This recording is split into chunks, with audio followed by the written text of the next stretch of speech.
पर कभी भी कर्तव्य पथ से अलग नहीं हटना है। और यही कारण है कि भारत के प्रधानमंत्री ने दूर सोच दिखाते हुए राजपथ को कर्तव्य पथ किया। मैं क्यों कह रहा हूं? हाल के कुछ दिनों में घटनाक्रम हुआ है जिस पर मैंने वक्तव्य भी दिया, आपके प्रांत से भी जुड़ा हुआ है। पर मैं आपको याद दिलाना चाहूंगा, 60 वर्ष पहले इसी प्रांत के अंदर सबसे बड़ा टकराव विधायिका और न्यायपालिका में हुआ। आप सभी उसके बारे में जानकारी रखते हैं। It is our bounded duty to ensure our constitutional institutions have respect for one another. And the respect arises when institutions confine to their own area. When institutions respect one another, our constitution does not envisage confrontation amongst institutions. Constitution wants coordination, collaboration, discussion, deliberation, dialogue. दोस्तों, कुछ दिन पहले vice president Dhankhar ने supreme court and judiciary पर direct आक्षेप लगाया था कि वो ओवररीच कर रहे हैं और लेजिस्लेचर के फंक्शनिंग में टांग अड़ा रहे हैं और अपने आप को सुपीरियर बनाने की कोशिश कर रहे हैं। एंड इस पर बहुत सारे डिस्कशंस हुए पूरे पार्लियामेंट में, पॉलिटिकल महकमे में, जुडिशियरी में, मीडिया में भी। एंड ऐसा लगा जैसे वाइस प्रेसिडेंट धनखड़ ने कोई क्राइम कर दिया। लेकिन आपको याद दिला दूं, वाइस प्रेसिडेंट धनखड़ 4 डिकेड से वकील रहे हैं एंड सीनियर वकील रहे हैं। एंड उनको भारत के constitution as well as judiciary and legal functioning का पूरा ज्ञान है। बतौर गवर्नर एंड वाइस प्रेसिडेंट उन्होंने बहुत सारे ऐसे काम किए हैं जो भारत कि संविधान को ताक पर नहीं रखा गया है, जबकि उसको प्रोटेक्ट करने की कोशिश की गई है। मित्रों, ये आपको बता दूं, वाइस प्रेसिडेंट धनखड़ अभी रिसेंटली फिर उत्तर प्रदेश में किसी पब्लिक फंक्शन में गए थे जहां पर मुख्यमंत्री आदित्यनाथ भी थे और वहां की गवर्नर भी मौजूद थे। एंड उसी फंक्शन में उन्होंने फिर से दोहराया कि जुडिशियरी को ओवर रीच नहीं करना चाहिए। उन्होंने ये भी कहा कि जुडिशियरी का डीप रिकॉर्ड है, और लेकिन जुडिशियरी का डीप रिकॉर्ड का मतलब ये नहीं है कि जुडिशियरी ओवर रीच करने लगे। मतलब ये न तो लेजिस्लेचर ऊपर है, न जुडिशियरी ऊपर है, सबसे ऊपर है कॉन्स्टिट्यूशन। कॉन्स्टिट्यूशन जो हमें कहता है उसको फॉलो करना चाहिए, और कॉन्स्टिट्यूशन ने बैलेंस ऑफ पावर रखा हुआ है। जुडिशियरी को कोई राइट नहीं है लॉ बनाने का, उसका काम है लॉ को इंटरप्रेट करने का। सिमिलरली लेजिस्लेचर कोई जजमेंट नहीं दे सकता, लेजिस्लेचर का काम है लॉ बनाना और आगे जजमेंट देने का काम जुडिशरी का है। तो ये एक क्लियर कट डिवीजन है, और उस डिवीजन को अगर आप ब्रेक करने की कोशिश करते हैं एंड एक तरफा विचार रखते हैं, डायलॉग नहीं करते हैं, अपने कंसर्न शेयर नहीं करते हैं, तो ये जुडिशियरी और एग्जीक्यूटिव और लेजिस्लेचर इन तीनों के बीच में एक प्रॉब्लम क्रिएट हो सकता है जो डेमोक्रेसी के लिए अच्छा नहीं है। उन्होंने इनडायरेक्टली रेफरेंस दिया उन पार्टियों के लिए, उन वकीलों के लिए, उन सो कॉल्ड बड़े बड़े बिग नेताओं के लिए जो डेमोक्रेसी की दुहाई देते हैं, फ्रीडम ऑफ स्पीच की दुहाई देते हैं, लेकिन अपना पक्ष रखने में वो बहुत माहिर हैं, दूसरे का पक्ष नहीं सुनना चाहते। दूसरा अगर कोई पक्ष देने लगता है तो उसे अनकॉन्स्टिट्यूशनल और बहुत सारे लांछन देकर उनको चुप कराने की कोशिश की जाती है। जैसा कि अभी रिसेंटली हुआ जब वाइस प्रेसिडेंट धनखड़ ने यह सवाल उठाया आर्टिकल 342 का, जिसके तहत power of separation of power की बात की गई है, और यह भी कहा गया है कि भाई जुडिशियरी अपना काम करे और लेजिस्लेचर अपना काम करे। लेजिस्लेचर इंटरफेयर नहीं करेगा उनके काम में, और वो भी लेजिस्लेचर के काम इंटरफेयर ना करें। एंड दैट मीन्स जो गवर्नर हैं या जो प्रेसिडेंट हैं उसको इंस्ट्रक्ट करने का, डायरेक्शन देने का जुडिशियरी के पास कोई पावर नहीं है। उन्होंने ये भी याद दिलाया कि बतौर एमपी या बतौर जजेस उन लोगों को ओथ जब दिया जाता है तो ओथ में भी लिखा होता है कि भाई हम कॉन्स्टिट्यूशन को अपहोल्ड करेंगे, मतलब जो कुछ भी कॉन्स्टिट्यूशन में लिखा गया है उसको वैल्यू को हम मानेंगे। ऑन द अदर हैंड जब प्रेसिडेंट या गवर्नर ओथ लेता है या लेती है तो उस ओथ में यह कहा जाता है कि हमें प्रोटेक्ट करना है, प्रिजर्व करना है एंड डिफेंड करना है कॉन्स्टिट्यूशन को।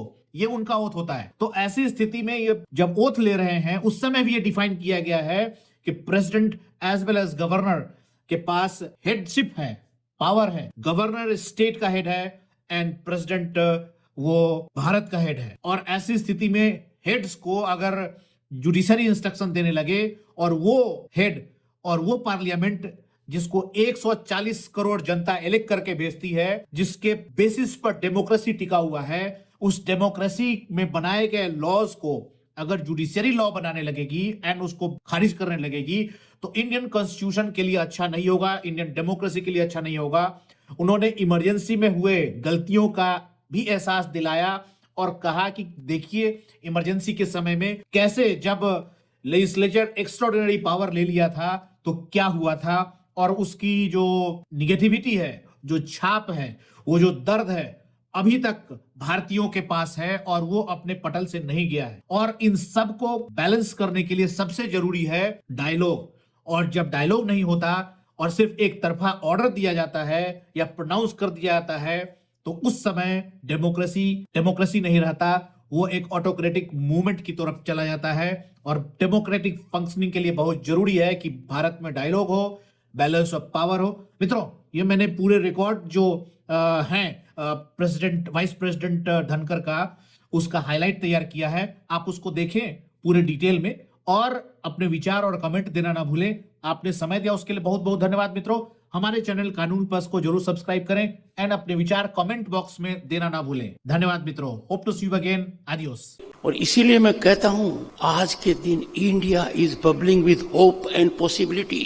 समुद्र की गहराइयों में जाइए, समुद्र के तट पर जाइए, जमीन पर देखिए, जमीन के नीचे देखिए, आसमान में देखिए, अंतरिक्ष में देखिए। The rise of Bharat is phenomenal. ऐसे मौके में चुनौतियां आएंगी, पर उन चुनौतियों से पलायन नहीं करना चाहिए। ये लोग कहते हैं कई बार, पब्लिक मेमोरी शॉर्ट, और सोचते हैं कि समय के साथ बात आई गई हो जाएगी। ऐसा होता नहीं है। क्या हम इमरजेंसी को भूल गए? समय तो बहुत निकल गया है।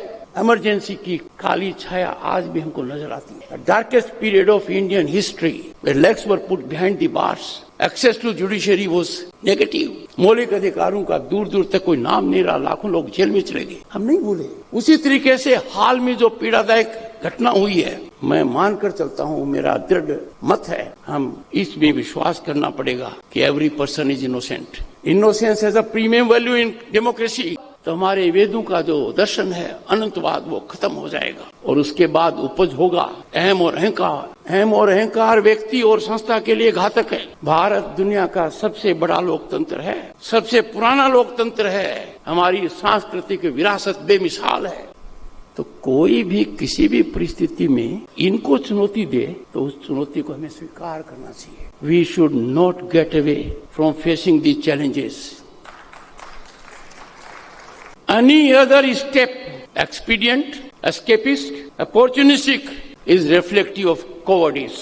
और मैं इसलिए कहता हूं कि आपका प्रांत देश को डिफाइन करता है दो बातों में। 8 साल पहले आपके प्रांत की परिभाषा क्या थी? I am rising about politics. I am not stakeholder in politics, but I am stakeholder as citizen of this country in governance. क्या परिवर्तन आ गया? Law and order, the highest category of it has become order of the day. पर कभी भी कर्तव्य पथ से अलग नहीं हटना है। और यही कारण है कि भारत के प्रधानमंत्री ने दूर सोच दिखाते हुए राजपथ को कर्तव्य पथ किया। मैं क्यों कह रहा हूं? हाल के कुछ दिनों में घटनाक्रम हुआ है जिस पर मैंने वक्तव्य भी दिया, आपके प्रांत से भी जुड़ा हुआ है। पर मैं आपको याद दिलाना चाहूंगा, 60 वर्ष पहले इसी प्रांत के अंदर सबसे बड़ा टकराव विधायिका और न्यायपालिका में हुआ। आप सभी उसके बारे में जानकारी रखते हैं। It is our bound and duty to ensure our constitutional institutions have respect for one another, and the respect arises when institutions confine to their own area. When institutions respect one another, our constitution does not envisage confrontation amongst institutions. Constitution wants coordination, collaboration, discussion, deliberation, dialogue. Innocence has a premium value in democracy। पर कोई भी अपराध हो, कानून के हिसाब से उसका निपटारा होना चाहिए। जो अपराध आम आदमी के मानस को छूता हो, उस पर पर्दा नहीं डाला जा सकता। मैंने इस बात को कहा है। कुछ लोगों ने मुझे कहा कि आप इस विषय पर इतने बेबाक क्यों? मुझे बड़ी प्रेरणा मिली महामहिम राज्यपाल की पुस्तिका से, और मैंने कहा चुनौतियां मुझे पसंद है और संवैधानिक दायित्व निर्वहन करने के अंदर कोई भी कोताही हमें स्वीकार नहीं है। एक बहुत बड़ी बात कही गई जो हम सब के लिए बहुत जरूरी है। हम अपने आप को प्रजातंत्र क्यों कहते हैं? आर्थिक उन्नति, संस्थागत ढांचे में विकास, तकनीक का प्रचलन महत्वपूर्ण है। ये भी है खाद्य सुरक्षा। पर democracy is defined by expression and dialogue. अभिव्यक्ति और वाद विवाद ही डेमोक्रेसी है। अभिव्यक्ति पर यदि अगर अंकुश लगता है, किसी भी राष्ट्र के लिए अपने आप को प्रजातंत्र कहना मुश्किल होगा। पर अभिव्यक्ति का कोई अर्थ नहीं है यदि अगर उसके साथ वाद विवाद नहीं हो। अभिव्यक्ति इस पराकाष्ठा पर चली जाए कि अभिव्यक्ति करने वाला समझे मैं ही सही हूं और दूसरा हर परिस्थिति में गलत है, उसकी बात सुनी नहीं जाए, तो वो अभिव्यक्ति का अधिकार विकार बन जाता है। Democracy has to be defined when we have wholesome ecosystem, expression and dialogue flourish together, they are complementary to each other। और यदि अगर अभिव्यक्ति पराकाष्ठा पर चली जाएगी, वाद विवाद नहीं होगा, तो हमारे वेद